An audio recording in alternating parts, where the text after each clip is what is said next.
terakhir kita kemarin sampai di hasil kali dalam, barangkali sedikit yang perlu saya sampaikan dulu ya terkait dengan hasil kali dalam. Kemudian nanti untuk hari ini kita melanjutkan kembali hasil kali dalam, nanti tambah satu lagi yang proses Gram-Schmidt, insya Allah tidak terlalu sulit karena nanti banyak ngitungnya ya. Kemudian untuk kuis ya, nanti untuk kuisnya nanti insya Allah nanti saya ganti tugas ya, tugas sebagai tugas nanti sebagai pengganti kuis. Nah nanti untuk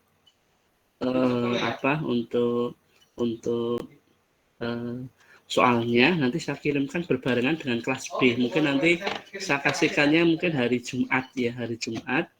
Nanti saya berikan setelah kelas B selesai, nanti biar materinya seragam sampai kelas B-nya sampai apa nanti biar seragam. Jadi nanti untuk soal kuisnya hari ini harusnya kuis tapi tidak kuis dulu ya. Kemudian untuk soal kuisnya nanti insya Allah saya kasih saya berikan, saya umumkan lebih lanjut nanti insya Allah hari Jumat atau hari Sabtu minggu ini, karena nanti kebetulan untuk ahlinya itu UAS-nya itu tanggal 23 Juni, jadi hari Kamis depan ya, hari Kamis depan. Nah nanti insya Allah sambil mengerjakan kuis itu ya hitung-hitung nanti sambil belajar dari awal sampai akhir ya, harapan saya seperti itu nanti.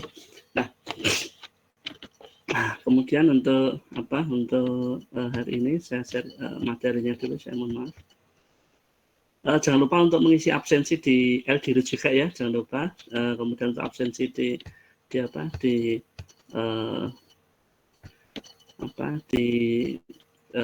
offline-nya, tanda tangannya jangan lupa juga. Nah, kita review sebentar untuk materi kemarin ya. Jadi hasil kali dalam itu hasil kali ya. Jadi perkalian. Kalau kita punya kita punya bilangan ya, kalau kita punya bilangan idenya. Nah nanti ketika kita punya bilangan biasa, kita punya bilangan biasa, maka nanti ketika kita punya bilangan X, ada bilangan X sama Y ya, katakanlah saya punya bilangan X dan Y dan Z. Kemudian ini bilangan saya kalikan, maka nanti sini saya punya X kali Y, ya kan, X kali Y. Nah, kalau yang di sini hasil kali dalam itu hasil perkalian, tetapi wujudnya adalah vektor. Jadi ini bacanya ya, ini bacanya adalah hasil kali dalam U dengan V. Kalau nanti analoginya dengan bilangan biasa itu ya X kali Y, kalikan Y biasa. Nah, nanti harus memenuhi 4 syarat ini. Syaratnya yang pertama bahwa kalau ketika kita bilangan biasa, ini analoginya, maka ketika kita punya XY, itu nanti pasti sama dengan YX, ya kan? Nah, ini berarti perkaliannya bersifat dibolak-balik sama, ya. X kali Y sama dengan Y kali X. Tetapi di sini hati-hati, perkaliannya adalah wujudnya vektor. Jadi, perkalian U dengan V, hasil kali dalam U dengan V itu harus sama dengan hasil kali dalam V dengan U. Tanda ini itu adalah tanda hasil kali dalam perkalian ya. Nah ini analoginya ini ya, kalau dalam bilangan biasa X kali Y itu sama dengan Y kali X. Ini analoginya hasil kali dalam U dengan V itu sama dengan hasil kali dalam V dengan U. Ingat vektor U dikalikan vektor V itu kan nggak bisa, wong ordonya kan nggak bisa kan gitu ya. Nah nanti ini hasil kalinya hasil kali dalam. Nah kemudian yang kedua, nah ini analoginya ini kayak kalau dalam bilang biasa itu distributif ya. Jadi kalau kita punya X ditambah Y ya kan dikalikan dengan Z, nah ini maka nanti kita punya ini dikalikan ya XZ ya kan ditambah apa ini YZ. Nah ini idenya. Nah ini YZ ya kan dikalikan XZ tambah YZ. Nah nanti di sini ini nggak sama, hasil kali dalam U ditambah V, nah ini tambah V itu yang ini dengan Z, maka ini sama dengan hasil kali UZ ditambah hasil kali dengan VZ kayak gini, XZ tambah YZ, ini adalah ini UZ ditambah VZ. Nah prinsipnya seperti ini ya, prinsipnya seperti ini. Nah kemudian yang ketiga hasil kali ini ya K dikalikan X, kemudian dikalikan dengan U, dikalikan dengan Y. Nah, gini, ya kan? Nah, ini KX dikalikan Y. Ini sama saja nanti kan K dikalikan X dikalikan Y. Kan gini. Nah, ya kan? Ini KX dikalikan Y, ini jadi K dikalikan X dikalikan Y. Itu kan sama saja K dikalikan dengan X kali Y. Nah, nanti prinsipnya seperti ini. Nah, ini kalau dibawa ke hasil kali dalam, idenya adalah KU, ya, KU. Dikalikan hasil kali dalam dengan V itu harus sama dengan K dikalikan hasil kali dalamnya U dengan V. Nah, ini prinsipnya seperti ini. KX dikalikan Y itu sama saja K dikalikan dengan hasil kali X sama Y. Nah, ini yang keempat idenya. Nah, idenya kemarin sudah saya ngulangi dulu idenya biar nggak lupa. Nah, ini maknanya apa? Yang pertama bahwa hasil kali ini, kalau saya punya ini, X dikalikan X, ini kan hasilnya kan X kuadrat. Nah, ingat bahwa X kuadrat itu kan nggak mungkin negatif kan ya. Ini kan X kuadrat itu kan paling kecil 0. Nah, ini kan selalu positif atau 0. Ini kan X kuadrat itu selalu lebih dari atau sama dengan 0. Nah, nanti idenya itu dari sini. Hasil kalinya dua buah bilangan X kali X itu lain adalah X kuadrat itu lebih dari sama dengan 0. Maka nanti ketika ini idenya ini dibawa ke syarat hasil kali dalam, sebentar. Tak minum dulu. Ini hasilnya adalah jadi untuk istilah vektor V, hasil kali dalam V dengan hasil kalinya dalam vektor V dengan V itu juga selalu lebih dari sama dengan 0. Nah, ini idenya ini. Nah, di sini. Dan, nah ini ada dua syarat. Dan hasil kali dalam V, nah ini syarat kedua, itu akan sama dengan 0. X, ini ya, kalau ini bilang biasa. Ini bilang biasa. Nah, bilang biasa. Kalau X sama dengan 0, itu pasti jika dan jika, nah, supaya X sama dengan 0, maka nanti pasti X-nya itu harus sama dengan 0 juga. Salah satu, kan pasti harus 0. Nggak mungkin lainnya 0 kan nggak mungkin, ya kan? Nah, ini kan X kali X itu sama dengan 0, jika dan jika, pasti nanti X-nya itu harus 0. Nah, nanti di sini, ini analoginya dibawa ke sini. Hasil kali dalam VV itu sama dengan 0, jika dan jika V-nya itu adalah vektor 0. Hati-hati, ini angka loh ya, ini angka. Ini vektor. Nah, ini bedakan. Ini vektor. Nah, ini vektor. Ini ada tanda strip, ini enggak ada. Nah, enggak ada. Nah, itu ide ide ketika kita bicara hasil kali dalam kemarin sudah. Ini saya ngulangi sebentar. Ya Allah. Nah, ini. Nah, kemudian ini kemarin sudah. Nah, kita nanti masuk ke proses Gram-Schmidt-nya ya. Nah, ini kemarin sudah. Jadi harus memenuhi 4 syarat ya, syarat ini. Jadi syarat ini diadopsi ya. Ini mirip seperti perkalian biasa. Jadi perkaliannya nanti dibolak-balik sama. Nah, UV dengan VU harus sama. Kemudian kalau di bilangan itu kayak semacam distributif, namanya aksiom aditif, yaitu hasil kali dalam U tambah V dengan Z itu harus U Z ditambah dengan VZ. Nah, ini. Kemudian untuk skalar vektor UV, skalarnya K, maka nanti hasil kali dalam KU dengan V itu harus sama dengan K dihasilkan dalam K dengan U dan V. Nah, ini setiap vektor V, maka nanti hasil kali dalam V dengan V itu selalu hasilnya negatif atau 0. Nggak mungkin, selalu positif atau 0, nggak mungkin negatif. Nah, dia akan sama dengan 0 ketika nanti V-nya itu dia adalah vektor 0. Nah, ini idenya dari sini ya, idenya dari sini. Nanti dianalogikan dengan bilangan biasa ini ya, bilangan biasa. Nah, ini ada 4 syarat nanti dicermati ya. Kalau nanti satu syarat gagal, itu sudah menggagalkan untuk ini jadi hasil kali dalam. Nah, ruang hasil kali dalam itu ya ruang vektor, nanti ada hasil kali dalam, namanya ada ruang hasil kali dalam. Kemarin sudah ini. Nah, ini. Nah, ini kita masuk ke norm ya, norm dan jarak dua buah vektor. Jadi kalau dulu di SMA norm vektor, misalkan saya punya V-nya itu katakanlah ya, atau saya punya vektor U ya, vektor U-nya katakanlah sebentar.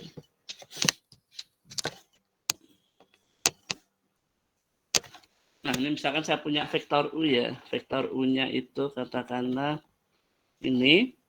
X1, X2, X3, maka dulu di SMA kita punya norm dari U, ya kan? Norm dari U itu adalah hasil kali akar dari X1 kuadrat, ya kan? Ditambah X2 kuadrat ditambah X3 kuadrat. Nah ini, ya kan?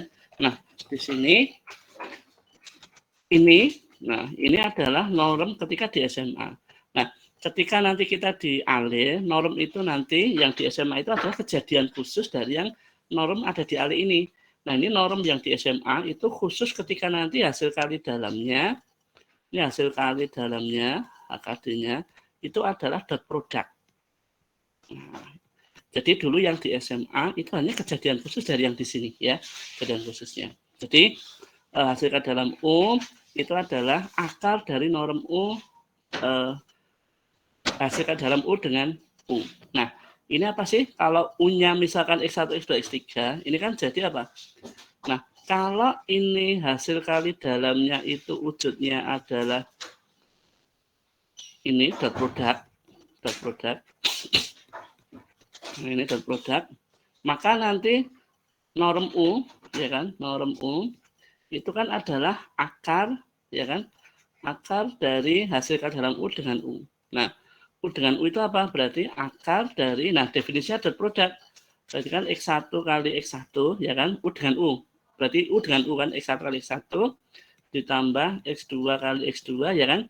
Ditambah X3 dikali X3. Nah, ini tak lain adalah akar X1 kuadrat ditambah X2 kuadrat ditambah X3 kuadrat. Nah, ini jadi dulu yang di SMA, ya kan? Nah, ini khusus ketika nanti dot produknya itu wujudnya adalah hasil kali dalamnya wujudnya adalah dot product. Kalau nanti pakai yang lain, hati-hati nanti ya, hati-hati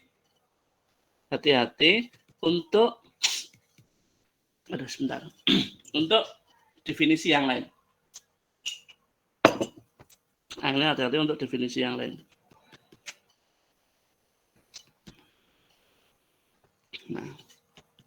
Nah ini hati-hati untuk definisi yang lain. Nanti ngikutin aja ya, ikutin aja definisinya ini apa. Nah nanti Mbak Isa sama Mbak Novi nanti di tutorial ada beberapa definisi yang lain. Nah kemudian untuk jarak, nah nanti ini norm, saya ulangi, norm nanti kita banyak pakai ya, ini banyak dipakai. Nanti tolong dicermati ya, ini banyak digunakan. Nah ini akan banyak digunakan nanti. Nah ini jarak dua buah vektor. Misalkan ini kita punya vektor U sama W pada V dinotasikan dengan DUW. Nah, kalau dulu di SMA, ya kan, di SMA, DUW itu apa? DUW itu, nah kan akar, misalkan U-nya itu adalah X1 atau U1, U2, U3, ya kan? W-nya katakanlah misalkan W1, W2, W3, begini.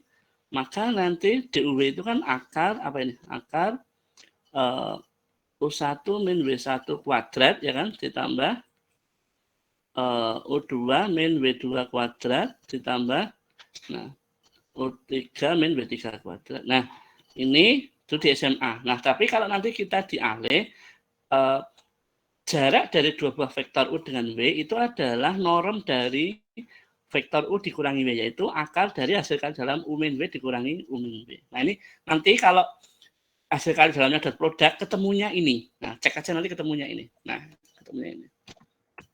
Jadi ini. Nah, ini. Oke, kita nge-review dulu ini. Nah, ini kalian saya kemarin sudah. Nanti normnya dicermati ya. Norm itu adalah ini nanti yang banyak kita pakai. Norm itu adalah norm dari U itu adalah akar dari hasil kali dalam U dengan U. Nah, ini nanti kita banyak pakai ya. Nanti tolong dicermati ini. Nanti mau kita pakai di sini. Oke, nah kita mau pakai untuk yang pertemuan hari ini. Nah, ini kita masuk ke basis ortonormal. Nah, ini untuk yang pertemuan hari ini. Nah, dulu di SMA, nah saya ulangi review di SMA lagi ya. Di SMA sudut dua buah vektor ya. Cos theta, ya kan? Nah, ini cos theta, kalau masih ingat Anda, itu kan apa?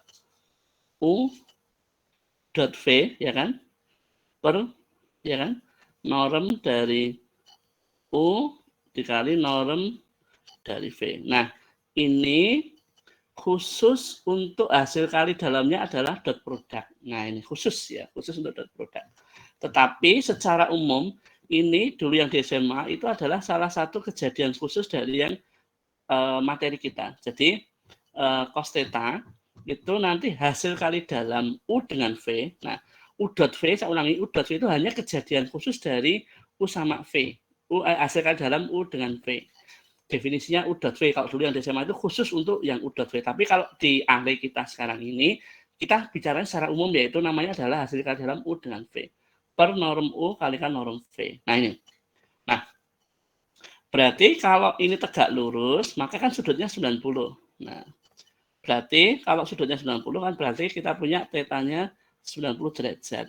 Nah, ingat cos theta itu kan berarti cos 90 derajat. Nah, berarti kan 0, ya kan? Cos 0 itu kan 0. Nah, kita punya cos 90-nya 0, maka nanti ini akan tegak lurus ketika, nah ini di sini, berarti kan akan tegak lurus ya, tegak lurus ketika ini 0, ya kan? Cos theta-nya kan 0. Ini tegak lurus ya, tegak lurus. Ketika 0 sama dengan UV ya, sekadar UV per norm U dikalikan norm V. Nah, ini sama saja mengatakan bahwa ini kan kalau saya pindah ke ruas kiri kan jadi ini kali 0 kan 0. Nah, ini tak lain adalah UV-nya tinggal UV itu kan sama dengan 0. Nah, seperti ini. Nah, ini syarat tegak lurus. Nah, ini nanti yang akan kita cari. Yang akan kita cari ini. Jadi, kita mau mencari, kalau dulu di SMA, kalau masih Anda ingat, ini kalau Anda di SMA ya, kalau Anda masih ingat, itu kan U dot V, ya kan, kalau kan U dot V-nya kan sama dengan 0 kalau dulu di SMA. Nah, karena dulu di SMA itu hasil kali dalamnya hanya dot product. Nah, di sini kita secara umum. Kita secara umum. Nah, ya. Nah, ini. Nah, berarti dari sini kita punya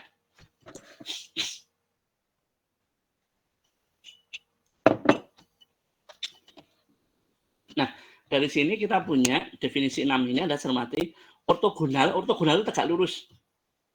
Vektor U dan V pada ruang hasil kali dalam itu dikatakan ortogonal atau tegak lurus jika, nah syaratnya tegak lurus itu hasil kali dalam U dengan V-nya itu adalah 0. Kalau dulu di SMA itu vektor U dan V tegak lurus atau ortogonal jika U dot V-nya kan 0, ya kan? Dulu di SMA kan ini.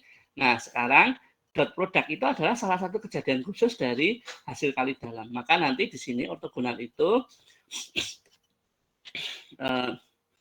didefinisikan sebagai hasil kali dalam U dengan V sama dengan 0. Nah, ini ya, itu tegak lurus ya. Jadi misalkan, nah di sini kita mereview kembali contoh 1, kita punya di R3 ya, R3, definisi hasil kali dalamnya, hasil kali dalam R3, di sini contoh 1 yang dulu itu dot product. Saya pakai dot product. Nanti kalau pakai yang lain nanti di ini ya, dicermati ya, ini contohnya dot product. Nah, apakah ini tegak lurus? Nah, ini berarti kalau P-nya 23-1, Q-nya 3-21, maka hasil kali dalam PQ itu definisinya adalah dot Q. Ini definisi ya, definisi. Hati-hati nanti kalau definisinya yang lain. Ya, hati-hati kalau untuk definisinya yang lain. Nah, ini perlu dicermati ya, hati-hati. Ini khusus untuk dot product ya. Kalau yang lain nanti yang ngikutin aja. Nah, hasil kali dalam PQ itu definisinya adalah P dot Q. Nah, ini berarti 23-1 didotkan dengan 3-20. Nah, ini berarti didotkan 2 kali 3, 6. Ini min 6, ini min 1 kali 0. Oh, ternyata 0. Berarti hasil kali dalam PQ itu 0. Maka nanti vektor P dan Q dia ortogonal. Seperti itu. Kemudian untuk PR itu definisinya adalah P dot R. Nah, P dot R. Nah, itu ternyata hasilnya 12. Berarti tidak 0. Maka nanti P dengan R itu bukan vektor yang saling ortogonal. Seperti itu.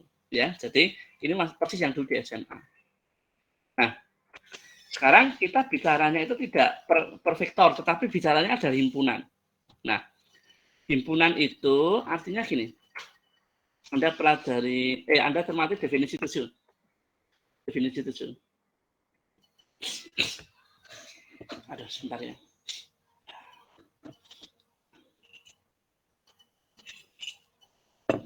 Nah, Anda cermati definisi 7. Nah, kalau tadi ini kan per elemen ada 3 vektor ya, P, Q, sama R. Nah, sekarang yang kita bicarakan himpunan ortogonal dan ortonormal. Nah, himpunan ortogonal itu gini, itu adalah setiap pasang vektor yang berbeda, pada T itu saling ortogonal. Misalkan gini, kalau T itu misalkan isinya V1, V2, V3. Nah, ini berarti T itu ortogonal jika, nah, berarti apa? Setiap pasang vektor yang berbeda itu saling ortogonal. Berarti ya V1 ortogonal V2. Tidak boleh V1 dengan V1 sendiri. Kan kalau vektor V1 kan tidak mungkin tegak lurus dengan dirinya sendiri, ya kan? Dia kan berimpit.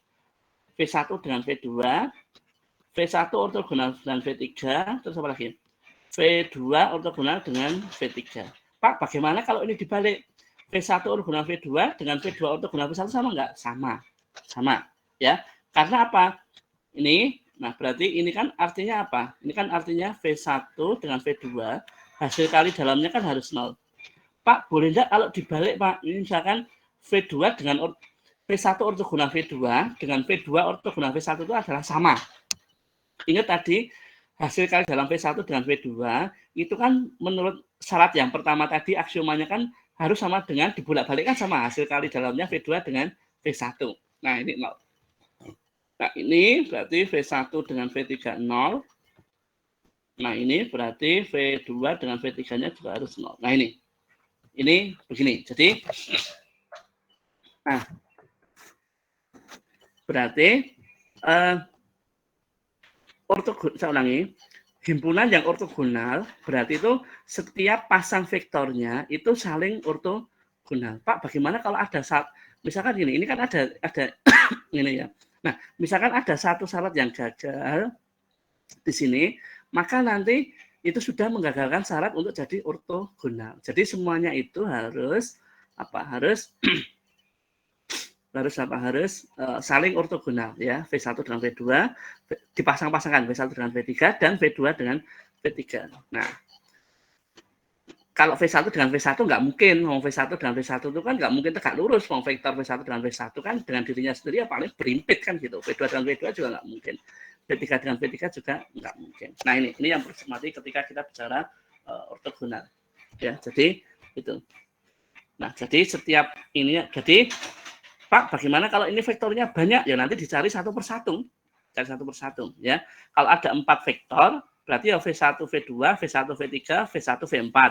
Terus V2, V3, V2, V4, V3, V4. Semakin banyak vektornya, berarti kita menyelidiki ortogonal setiap pasangannya itu juga semakin banyak. Nah, itu yang perlu dicermati itu.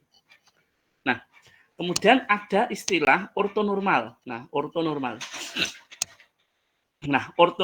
itu bedanya apa Pak dengan ortogonal? Jadi kalau ortonormal itu dia ortogonal, nah ditambahi satu syarat lagi, normnya harus selalu 1. Saya ulangi. Ortogonal kan dia tegak lurus. Nah, ini masing-masing ini tegak lurus. Nah, kalau ortonormal berarti syaratnya ortogonal ditambahi satu syarat lagi yaitu normnya 1. Norm itu apa Pak? Norm tadi yang kita bicara yang tadi, namanya norm. Nah, untuk membuat suatu vektor V agar menjadi normal itu normal ya, normal itu berarti norm V-nya itu 1, namanya normal. Jadi supaya normnya 1 atau supaya norm V-nya 1, maka dapat dilakukan proses normalisasi yaitu dengan melakukan ini. V itu dikalikan dengan 1 per normnya, pasti nanti jadi normal. Saya ulangi. Pada saat V-nya belum normal, misalkan sudah ortogonal ya, ini sudah ortogonal. kok kemudian belum normal. Nah, nanti untuk membuat normalnya itu, maka nanti supaya normnya 1, berarti kalikan aja V itu dengan 1 per norm dari V. Pasti nanti hasilnya ini jadi normal. Normnya 1. Cek aja, pasti nanti normnya 1 ya, gitu ya. Proses normalisasi. Anda perhatikan contoh ini coba. Insya Allah mudah kok ini. Nah ini, insya Allah mudah. Coba sebentar. Nah, di sini misalkan saya pakai hasil kali dalamnya masih ya, ini masih dot product. Saya pakai dot product biar mudah. Dot product. Nah, biar mudah dibayangkan dulu. Nah, di sini misalkan kita punya S itu himpunan vektor isinya PQR, QR3. P-nya 010, Q-nya 101, R-nya 10 min 1. Nah, kita cek apakah himpunan S itu ortogonal di R3 dan juga ortonormal. Nah, kita mau menjadi apakah ortogonal, kemudian kita cek apakah ortonormal. Nah, kita cek. Berarti S-nya ada 3 vektor. Nah, PQR. Berarti nanti kita mencari tegak lurus, menjadi tegak lurus, PQ, PR sama QR. Berarti ada tiga proses. Berarti kita cek. Nah, hasil kali dalam PQ, nah kita cek. Kita definisikan sebagai dot product. Berarti PQ, P dengan Q, 010 didotkan dengan 101. Didotkan, oh ternyata hasilnya 0. Oh berarti PQ-nya ortogonal. Ya. Kemudian PQ sudah. Kemudian PR. Nah, PR. Nah, PR itu P dot R. Berarti 010 didotkan dengan 0 min 1. Oh, ternyata hasilnya 0 juga. Berarti dia ortogonal. Terakhir, PQ sudah, PR sudah. Nah, ini pasangan terakhir QR. Nah, QR berarti Q dengan R, Q dot R. 101 didotkan dengan 10 min 1. Oh, ternyata hasilnya 0. Berarti ini Q dan R-nya adalah ortogonal. Sebentar ya.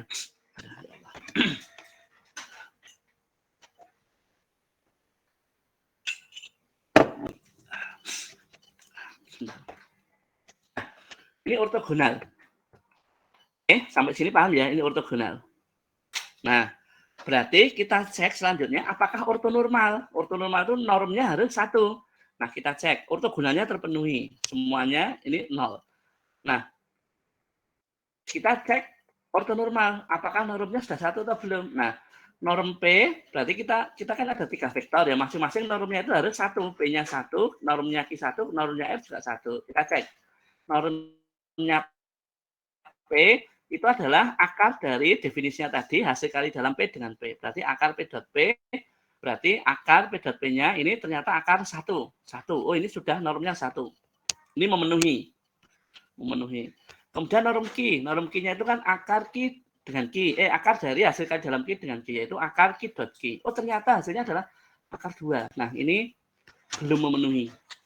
Karena belum 1 normnya. Nah, yang R itu definisinya adalah akar hasil dalam R itu R dot R, berarti oh ternyata hasilnya juga akar 2. Ini juga belum memenuhi. Nah, ini normnya sudah 1, ini akar 2 belum memenuhi, ini akar 2 belum memenuhi. Berarti karena pada S tadi ada yang normnya tidak 1, yaitu vektor Q sama S, maka S-nya itu dia bukan ortonormal, tapi dia ortogonal saja. Saya ulangi. Kalau ortogonal itu belum tentu ortonormal, tetapi kalau ortonormal pasti ortogonal. Mungkin sampai sini dulu. Ada yang mau ditanyakan nggak kira-kira? Bisa dipahami nggak kira-kira? Apakah bisa dipahami sampai sini?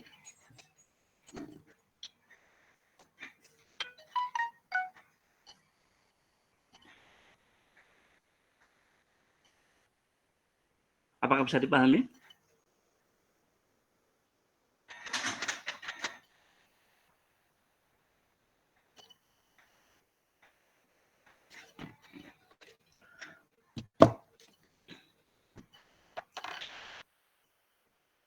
Nah, kemudian ini normnya sudah 1. Nah, bagaimana ketika nanti kita membuat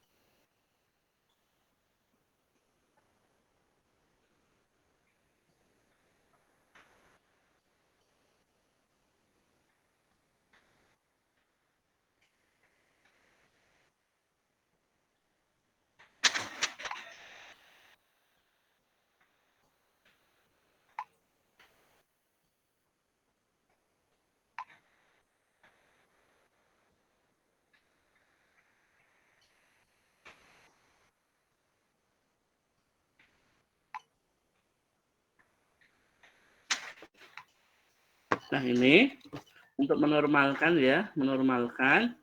Maka nanti caranya gimana? Berarti yang satu sudah normal. Nah, yang kita tinggal menormalkan yang Q sama R. Nah, yang Q kita normalkan dulu saja yang Q, berarti 1 per norm Q dikalikan Q. Nah, nanti kita peroleh nanti Q aksennya ini. Nah, jadi ini hasil kali vektor Q dengan 1 per norm Q. Kemudian R dinormalkan jadi 101 dikalikan dengan 1 per normnya. Ketemunya ini. Nah, nanti kita punya himpunan S aksen. Kalau S tadi kan belum ortonormal. Nah, kalau S aksen, P aksen, Q aksen, R aksen. P aksennya berarti dirinya sendiri karena sudah norm. Q aksennya itu yang ini, baru ini. R aksennya itu yang ini. Ini nanti pasti jadi himpunan yang ortonormal. Nah, ini cek saja. Nanti pasti ini ortogonal ya, ortogonal. Sekaligus nanti dia pasti ortonormal. Nah, kita nanti poinnya itu ini. Poin apa? Poin utamanya untuk pertemuan hari ini, poin utamanya adalah ketika kita bicara ketika kita bicara basis ortogonal dan basis ortonormal. Nah, ini poin utamanya di sini. Nah, basis dikatakan ortogonal kayak tadi. Berarti basisnya itu vektor-vektornya dia saling ortogonal. Nah, basis ortonormal itu basis-basis yang dia ortogonal sekaligus nanti dia vektornya normnya adalah 1. Nah, ini. Nah, nanti kita misalkan punya R3 ya, R3. Maka nanti di sini ini adalah basis 100, 010, 01, ini basis. Nah, apakah ini adalah termasuk basis ortogonal dan ortonormal? Nah, ketika nanti ini basisnya ortogonal ya, ini maka nanti di sini kita cek kayak tadi. Ini basis ini dengan ini kita dot produkkan definisinya, dia hasilnya 0, berarti dia ortogonal. Kemudian basis kedua sama ketiga, oh ternyata dia juga ortogonal, ini juga ortogonal. Nah, ini V1, V2, V3, V1, V2, V1, V3, V2, V3 dia masing-masing ortogonal. Nah, kemudian kita cek normnya itu 1 enggak? Oh, ternyata V1 normnya 1, V2 normnya 1, V3 normnya 1. Oh, berarti ini adalah basis yang ortonormal. Nah, ini. Berarti dia basis yang ortonormal. Nah, kita nanti mau mencari ya, mau mencari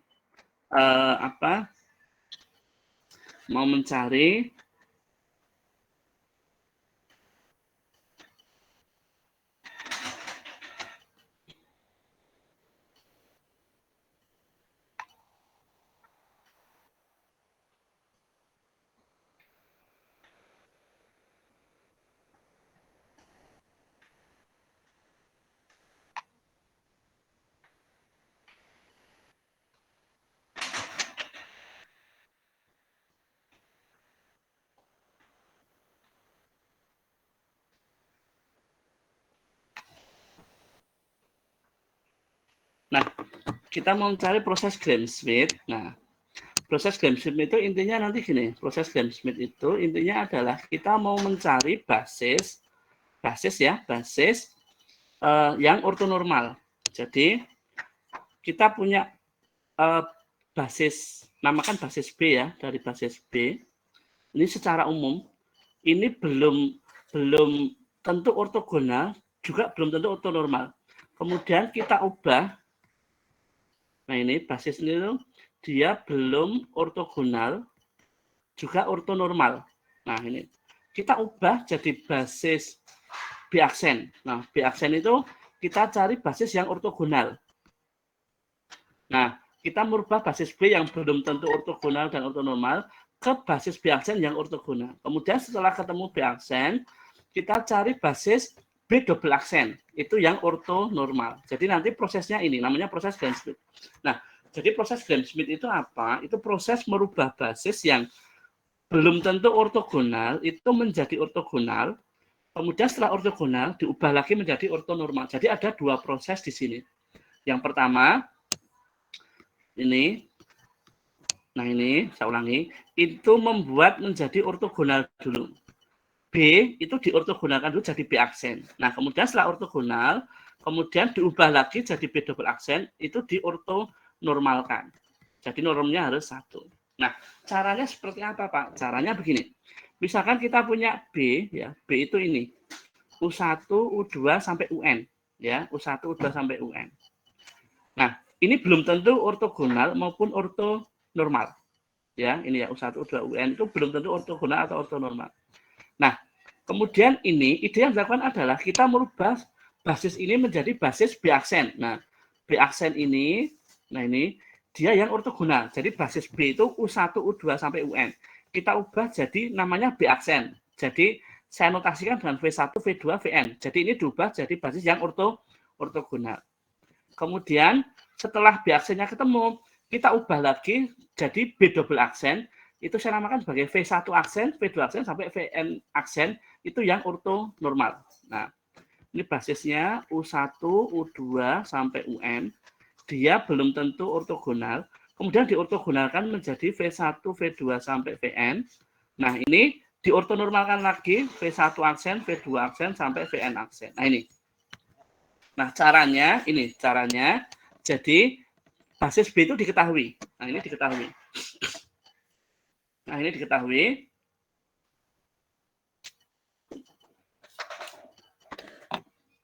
Nah, ini diketahui ya. Jadi, bentar.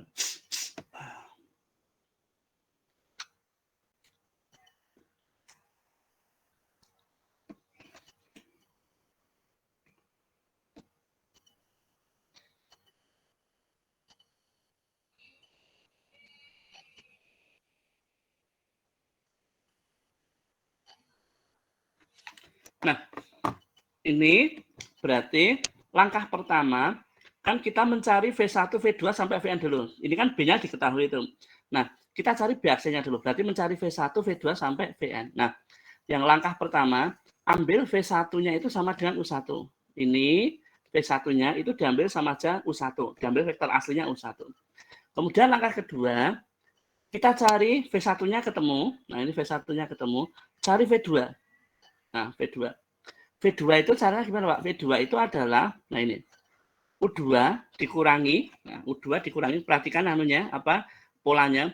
U2, kalau tadi kan V1 kan U1, nah V2 itu U2 dikurangi, hasil kali dalam U2 dengan V1, U2 dengan V1, V1-nya itu ini tadi, per norm dari V1 kuadrat, dikalikan vektor V1. Nah ini.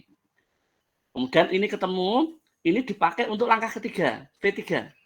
V3 itu apa, Pak? V3 itu berarti dari U3. U3 dikurangi, nah perhatikan polanya. U3 dikurangi, hasil kali dalam U3 dengan V1 yang ini, per norm dari V1 kuadrat dikalikan V1 dikurangi, U3, hasil kali dalam U3 dengan V2, dengan yang ini V2-nya, per norm dari V2 kuadrat dikalikan V2, dan seterusnya nanti. Nah ini V4, langkah keempat, itu berarti ngambilnya dari V4, dari U4, sorry, U4. Nah, U4 dikurangi, nah ini perhatikan polanya.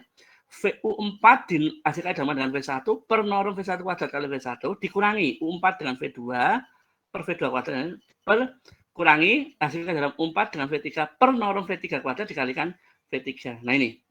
Dan seterusnya nanti sampai habis. Sampai nanti kalau sampai Vn datangkan sampai Vn. Nah, ini.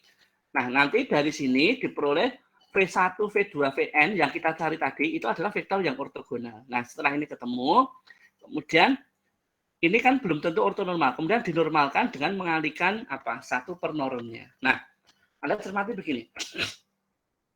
Nah, ini Anda cermati. Misalkan kita punya S ya, S U1, U2, U3, U1-nya ini, U2-nya ini, U3-nya ini. Nah, kemudian apa? Sebentar. Nah, ini S akan diubah menjadi S aksen. Nah, S aksen dulu. Kita cari basis ortogonalnya dulu. Nah, S-nya ini kan belum tentu ortogonal. Ini kan tidak ortogonal nih. 1 kali 0, 0. Nah, ini saya ulangi. S itu tidak ortogonal. Nah, kita nanti cari S aksen supaya ortogonal. Supaya ortogonal. Cek aja, ini kan nggak ortogonal. 1 kali 0, 0. 1 kali 1, 1, tambah 1 kali 1, 2. Oh, tidak ortogonal. U1, U2 kan tidak ortogonal. U1, U3 juga tidak ortogonal. U2, U3 juga tidak ortogonal. Nah, ini tidak ortogonal. Kita mencari S aksen supaya ortogonal. Nah, kita cari V1, V2, V3 yang berasal dari U1, U2, sama U3. Nah, langkah 1, ambil V1-nya sama dengan U1. Berarti V1 itu ambil sama dengan U1. Berarti V1-nya ambil sama dengan U1. Nah, U1-nya ini. Oke. V1-nya ketemu. Ini oke, sudah ketemu 1. Nah, kemudian kita cari V2. V2 kita cari. Nah, V2 tadi apa? V2 itu formulanya adalah U2 dari U2 ya, U2 ini dikurangi hasil dalam U2 dengan V1. Berarti U2 dengan V1, V1-nya ini tadi. Jadi jangan sampai salah ngambilnya. Langkah pertama itu menentukan rekursif selanjutnya. Per norm dari V1 kuadrat dikalikan V1. Nah, kita cek ya, kita peroleh. Nah, ini kita cari dulu. Hasil kali dalam U2 dengan V1 itu definisinya adalah U2 dikalikan dot V1. Ini definisi ya. Definisi. Nah, berarti didotkan 011 U2-nya, didotkan V1-nya 11. Nah, ketemunya 2. Kemudian norm V1 kuadrat, ini norm ya, norm V1 kuadrat, itu adalah akar dari hasil kajian V1 V1. Berarti sama aja hasil kajian V1 V1 sama aja V1 dot V1, ketemunya 3. Berarti ini U2 V2 berapa Pak? V2 tinggal dimasukkan. Berarti U2 ini dikurangi, nah, kurangi hasil kali dalam U2 dengan V1 2 per norm V1 kuadrat 3. 2/3 nih dikalikan apa ini? Dikalikan V1. V1-nya 111. Nah. Nih. Nah, ini ketemu 011 dikurangi ini. Nah, ketemunya ini. Nah, kemudian ini jangan sampai salah ngitung karena nanti ini akan digunakan untuk menghitung langkah 3. V3 itu adalah U3 dikurangi. Nah, lihat polanya. U3 kali V1 per norm V1 kuadrat kali V1 dikurangi U3 dengan V2 per norm V2 kuadrat kali V2. Nah, nanti kita cari U3 dengan V1, berarti ketemunya 1. Norm V1 kuadrat tadi 3. Nah, kemudian ini. Nah, ini kan sudah ketemu. Ini oke, ini ketemu. Nah, sekarang yang ini. U3 dengan V2. Nah, U3 dengan V2 ketemunya 1/3. Norm V2 kuadrat ketemunya 2/3. Dan nanti kita tinggal masukkan ke sini, ketemunya ini. Nah, ketemunya ini. Berarti dari sini, tadi dari S itu U1, U2, U3, kita ubah menjadi basis V1, V2,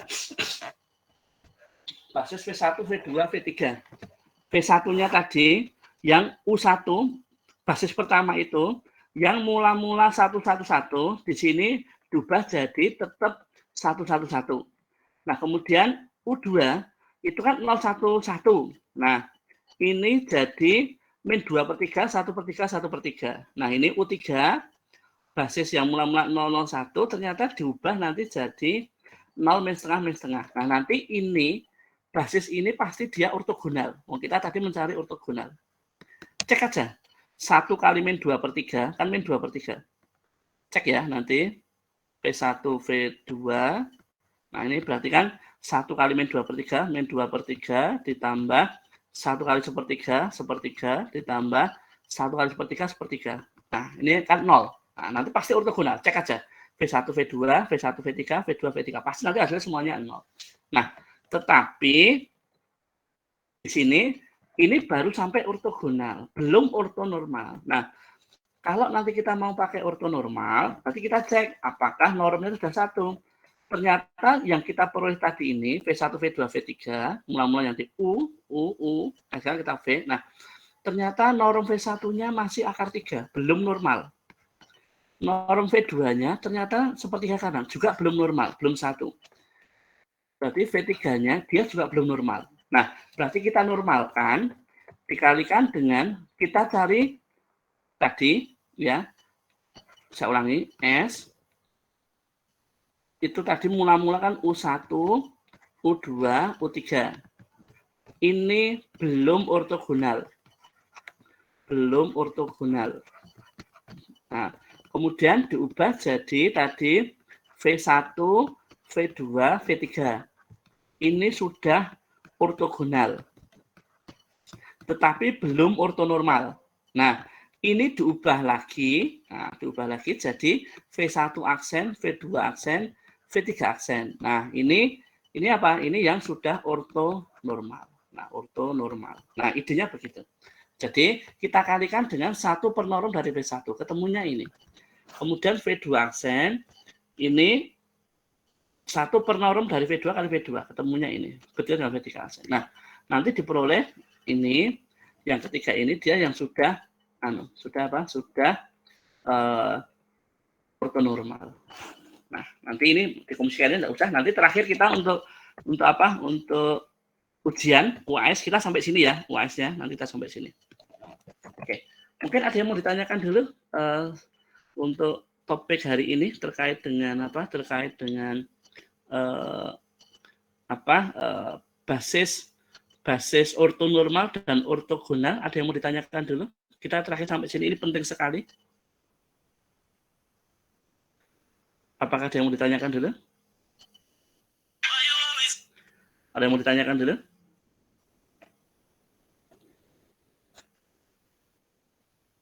Belum ada, Pak. Saya kira begitu ya. Nanti tinggal ngikutin aja. Nanti definisinya ya, definisinya diikutin saja. Nanti hasil kali dalamnya, hati-hati, saya titip pesan ya, hati-hati dengan definisi hasil kali dalamnya ya. Ini contoh-contohnya, saya akan pakainya dot product. Berarti nanti kalau hasil kali dalamnya yang lain, nanti menyesuaikan ya, misalkan ini. Nah, ini kan hasil kali dalamnya kan 3U1 V1, 2U2 V2. Nanti pas tutorial dibahas ini. Nah, nanti berarti ini kan bukan dot product loh ya. Nah, nanti sesuaikan dengan ini bentuknya. 3 dikalikan 3 ya, ini dikalikan 2. Seperti itu. Nah ini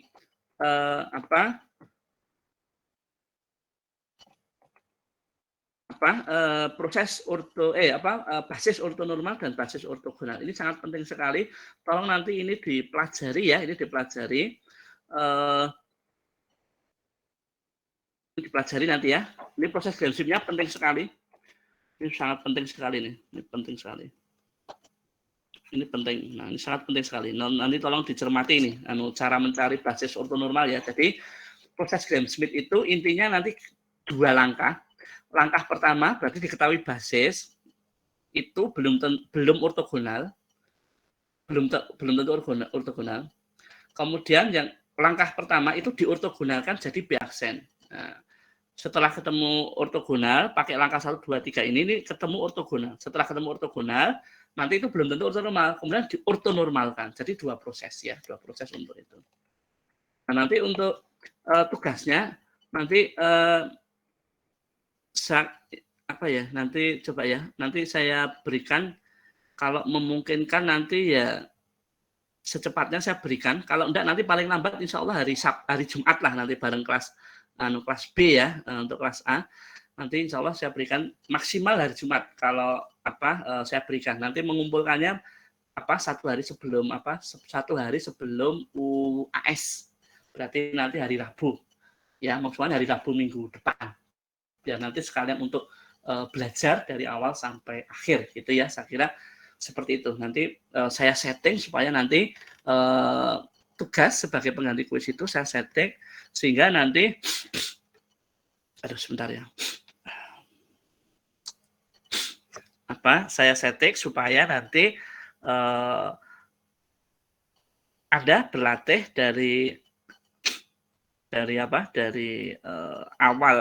awal materi ini ya sampai nanti materi terakhirnya tadi yang proses Gram-Schmidt gitu ya. Nanti ini tolong nanti ini dipelajari ya, proses Gram-Schmidt ini penting sekali. Saya titip ini tolong dipelajari karena nanti ini di statistik dipakai, kemudian di pemodelan matematika diterapkan nanti ini juga dipakai. Kemudian nanti di aljabar linear di semester 3 ini juga dipakai. Tolong nanti saya titip ini dicermati ya, ini penting sekali. Nah. Bentar. Saya kira enggak usah. Nah ini. Oke. Sebentar.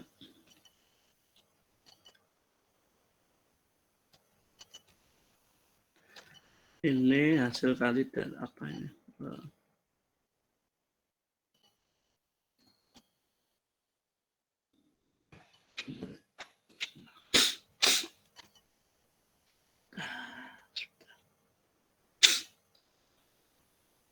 Oke ya, nanti dicoba saja ya.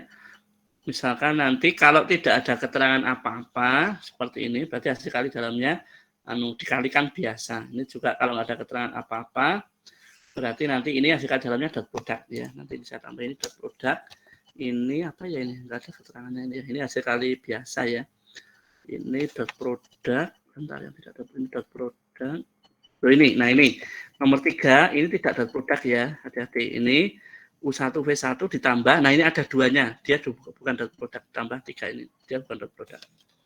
Nah ini nomor 5 integral, dia juga bukan dot product, hati-hati nanti. Nah ini saya kira itu ya untuk pertemuan hari ini.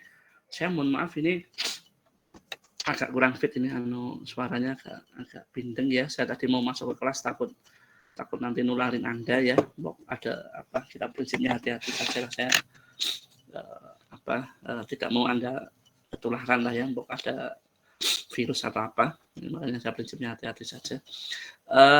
Nanti saya minta tolong untuk absensi ditaruh di locker aja ya, nanti nggak usah masuk ke ruangan saya. Ini saya mau pulang dulu aja, nanti dimasukkan ke locker saya saja. Kemudian saya ulangi untuk tugas pengganti kuisnya nanti insya Allah segera saya berikan, nanti saya umumkan di grup WA, insya Allah maksimal hari Jumat saya berikan untuk tugas pengganti kuisnya. Nanti mengumpulkannya insya Allah hari Rabu ya, Rabu tanggal 22 Juni. Rabu tanggal 22 Juni ya, jam 12 siang. Saya kira nanti masih lama, masih ada beberapa hari. Harapan saya nanti itu sebagai persiapan untuk UAS, untuk sekaligus untuk latihan soalnya. Saya mohon maaf untuk pertemuan hari ini kita akhiri dulu ya. Untuk pertemuan hari ini nanti insya Allah segera saya ini. Jangan lupa untuk Anda absensi ya, untuk absensinya diisi dulu. Kita akhiri dulu, terima kasih. Assalamualaikum warahmatullahi wabarakatuh. Selamat siang. Waalaikumsalam warahmatullahi wabarakatuh. Terima kasih Pak, cepat sembuh.